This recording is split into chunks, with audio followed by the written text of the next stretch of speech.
नमस्कार दोस्तों, हमारे चैनल के अंदर आपका स्वागत है। दोस्तों, सबसे पहले आपको होली की हार्दिक शुभकामनाएं। हम उम्मीद करते हैं कि आपकी यह होली अच्छी जाए और साथ ही साथ आपके घर परिवार के अंदर देवी देवताओं का आशीर्वाद बना रहे। दोस्तों, आज हम आपको बताने वाले हैं कि होली दहन के दिन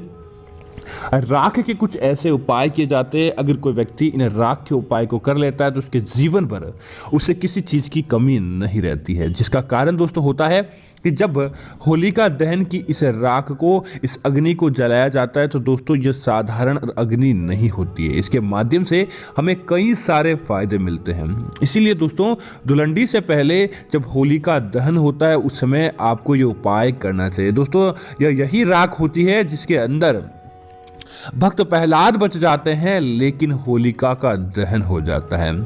पूरे हिंदुस्तान के अंदर इस त्योहार को मनाया जाता है और इस त्योहार को मनाने और इसके अग्नि की, समझ लीजिए, आप ताप को भी अपने शरीर के अंदर ग्रहण करते हैं तो आपके आसपास की बीमारियां और नकारात्मकता काफ़ी हद तक कम हो जाती है। इसी वजह से दोस्तों इसका विशेष महत्व माना गया है। तो दोस्तों, बात करते हैं होलिका दहन की राख के ऐसे उपाय जो आप करके अपने घर परिवार की गरीबी को दूर कर सकते हैं। दोस्तों, सबसे पहला उपाय, दोस्तों, अगर आपको धन के मामलों के अंदर काफ़ी लंबे समय से आप देख रहे हैं कि किसी भी प्रकार का उपाय आपका काम नहीं आ पा रहा है या कोई ना कोई रूप से आपको दरिद्रता का सामना करना पड़ता है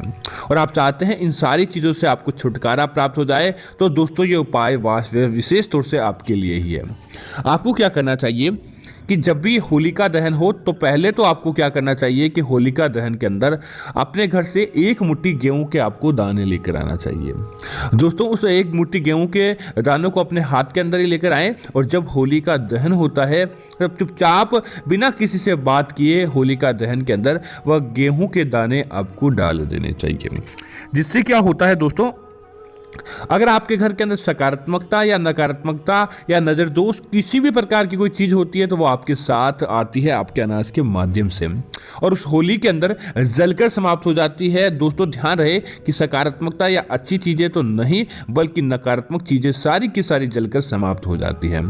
उसके बाद आप क्या करें, जब होलिका दहन हो जाए तब उस समय दोस्तों जलती होलिका के बाद एकदम गर्म राख होती है होलिका की, आपको एक मुट्ठी या आप अपने जितना लेना चाहे 1 मुट्ठी 2 मुट्ठी आप राख उठा लें।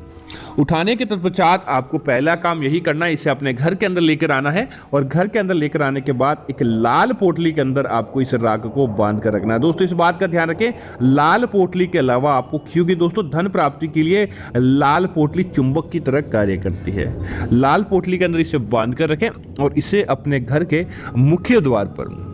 आपको लटका लेना चाहिए। और मुख्य द्वार पर लटकाने से पहले ओम मम लक्ष्मी मम कार्यम पूर्ति कुरुम स्वाहा, ओम मम लक्ष्मी मम कार्यम पूर्तिम कुरुम स्वाहा, इस मंत्र का आपको लगातार जाप करना चाहिए। दोस्तों, इसे अपने घर के मुख्य दरवाजे के अंदर की तरफ और ऊपर की तरफ आपको इस लाल पोटली को लटका कर रखना है जो कि होली का राख है। इससे दोस्तों एक तो फायदा यह होता है कि यह आपके घर के अंदर कभी भी कोई कितना भी आपका बड़ा से बड़ा दुश्मन क्यों ना हो, कोई कितना भी बड़ा आपसे बदला लेना चाहता है, उसका असर बिल्कुल भी नहीं होता है। दूसरा यह होता है, आपके घर के अंदर इस चीज़ों के माध्यम से धन आकर्षित होता है, देवी देवताओं का ध्यान आकर्षित होता है और आपके ऊपर गरीबी हावी नहीं रहती। और एक यह होता है कि आपके परिवार के सदस्य आपस में मिलजुल कर रहते हैं, कभी भी किसी प्रकार की समस्याओं का आपको सामना नहीं करना पड़ता। दोस्तों, इसी तरह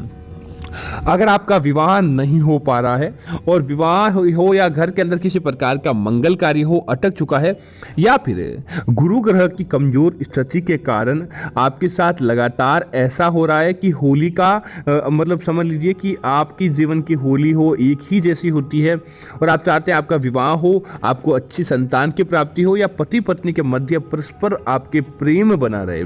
किसी से भी लड़ाई झगड़ा ना हो और सब व्यक्ति आपका कहना माने,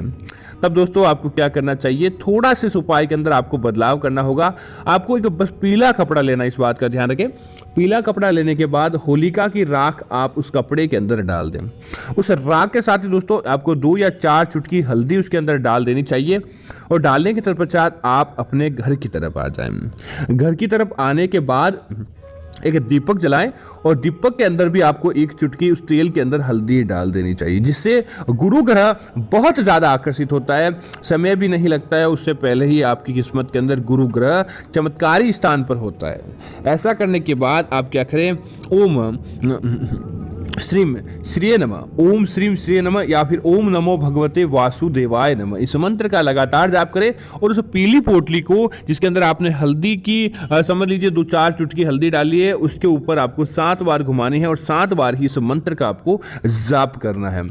ऐसा करने के बाद आप क्या करें कि जो व्यक्ति कुंवारा है या जो शादीशुदा अपने वैवाहिक जीवन को अच्छा देखना चाहता है, उसे रोज रात को अपने सिरहाने की तरफ, अपने बेड की तरफ या अपने तकिए के नीचे इसको रखकर सोना चाहिए और जब सुबह उठे तब भगवान सूर्यदेव को जिस लोटे के अंदर जल दे, उस लोटे के अंदर आपको यह एक चुटकी हल्दी मिली राख को डालकर भगवान सूर्यदेव को जल अर्पित करना चाहिए। दोस्तों आप देखेंगे कि देखते ही देखते आपकी किस्मत किस प्रकार पलट जाती है और आपको कभी भी धन के मामलों के अंदर पीछे मुड़कर देखना नहीं पड़ता और आपका वैवाहिक जीवन अच्छा जाता है, विवाह की आपके जीवन के अंदर मनोकामना होती है।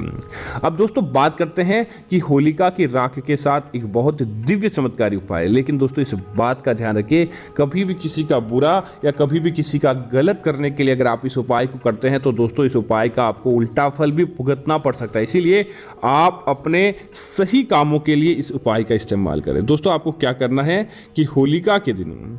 आप बस कुछ विशेष कार्य नहीं है, आप 5 लौंग ले लें और दोस्तों 5 लौंग लेने के साथ ही 5 आपको छोटे गोबर के कंडे आपको लेने हैं जो कि होलिका दहन के अंदर विशेष स्थान रखते हैं और साथ ही साथ गोबर के कंडे इतने पवित्र होते हैं कि इसका समझ लीजिए कि उपाय सीधा देवी देवताओं को प्राप्त होता है। अब आप क्या करें, उन 5 गोबर के कंडों पर 5 लौंग आपको लगा देनी चाहिए और उस 5 कंडों को आप अपनी एक किसी भी प्रकार की समस्या को बोलकर आपको उस गोबर के कंडे को अपने हाथ के अंदर लेकर भगवान से प्रार्थना करनी चाहिए। जो भी आपके इष्ट देव हो, हनुमान जी हो या फिर कोई भी देवी देवता हो जिससे आप प्रार्थना करना चाहते हैं, प्रत्येक बार एक कंडे को अपने हाथ के अंदर लें, गोबर के उपले को अपने हाथ के अंदर लें और आपकी मनोकामना आप मांगे या अपनी कोई भी परेशानी बताएं और आप उसके ऊपर फूंक मार दें। ऐसा करके आपकी जीवन की सबसे बड़ी 5 समस्याएं या 5 आप मनोकामना चाहते हैं तो आप वह बोलकर उनके निदान की आप भगवान से प्रार्थना करें। ऐसा करने के पश्चात आप क्या करें कि होली वाले दिन आप या तो आपके आसपास कहीं होली का दहन होता है तब गोबर के साथ लौंग लगे इन कंडों को आपको वहां पर जाकर जला देना चाहिए। दोस्तों आपकी सारी समस्याएं उसी समय से उसी स्थान पर जलकर समाप्त हो जाती है और अगर आप वहां नहीं जाना चाहते तो अपने घर के अंदर किसी लोहे के पात्र के अंदर आप उन गोबर के कंडों को जला दें, लेकिन उसके साथ फिर आपको एक नारियल ज़रूर डालना चाहिए। दोस्तों अगर आप उस नारियल को डालेंगे तो आपका वह प्रभाव कई गुना बढ़ जाता है और देखते ही देखते आपके जीवन के अंदर सुख समृद्धि अपने आप ही देखने को मिल जाती है। दोस्तों इस उपाय को करने से कई लोगों ने फ़ायदा प्राप्त किया है, आप भी निश्चित तौर पर इस उपाय को करके फ़ायदा प्राप्त करेंगे। उम्मीद है कि यह जानकारी आपको अच्छी लगी होगी। इस प्रकार की अन्य जानकारी देखने के लिए आप हमारे चैनल को सब्सक्राइब करें और साथ ही साथ वीडियो को लाइक और शेयर करना ना भूलें ताकि ऐसी जानकारी आपको मिलती रहे। जय श्री राम मित्रों, धन्यवाद मित्रों।